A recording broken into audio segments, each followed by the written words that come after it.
Hello everyone, it's Annette here from the Soapy Biz. Today I want to give you 5 reasons why it's very important to get premium quality soap base versus the other kind of soap bases. So the first reason that's very important to me is the lather in a soap base.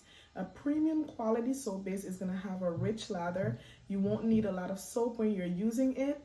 When the other kind of soap base is going to be very a low lather consistency, so you're going to have to use a lot of soap in order to get the type of lather you want to cover your face or your body.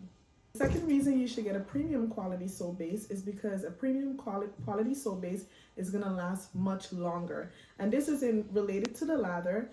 When it has a creamy lather and a rich lather, you won't need to use a lot of it, so it's going to last much longer versus the other kind of soap base, which you're going to be using a lot and it's not going to last as long. The third reason why I recommend getting a premium quality soap base is that most of the premium quality soap base is good for people with sensitive skin like eczema, dry skin, psoriasis, etc.